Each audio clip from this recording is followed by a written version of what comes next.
When LeBron says he's chasing Jordan's ghost, does he mean winning 6 rings, or does it go beyond that? Well, that's a good question, Maggie. And I think there's something. I mean, it's so subjective, right? Like who you think is a better player, and this goes for Magic Johnson and Will Chamberlain and Bill Russell, and like when people make these lists. And I think in some ways, a lot of these guys.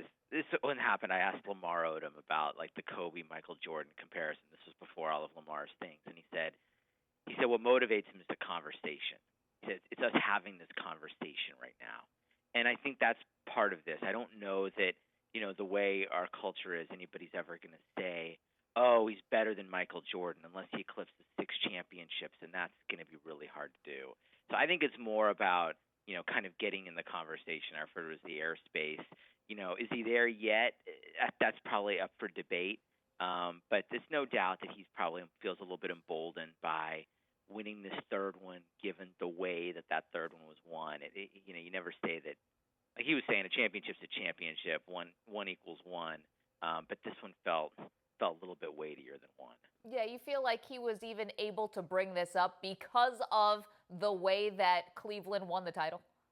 Of course. I mean, I think that everybody probably has things in their back of their head that they think about, but they wouldn't want to say, because you'd sound a little crazy. And probably with one title or two, he probably couldn't have said that, even though clearly he thinks about it. I mean, this is, it's just so interesting to me, Maggie, how like the specter of Michael Jordan hangs over that whole generation, but even the generation now, where you have young guys who didn't really see him play at all, and they still are kind of driven by Michael Jordan. It's just an amazing effect he had, and given LeBron's own history with the game and how much he kind of grew up watching the Bulls, it's no surprise that that's kind of what would drive him. I just think he probably knew it would. He probably knew how that kind of comment would be received with one championship or two, and maybe it'll be received that way with 3, just because he's him, and these things kind of follow him.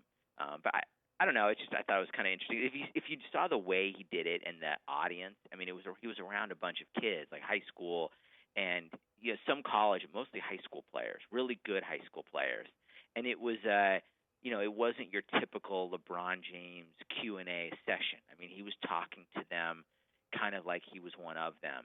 So it was a candid answer.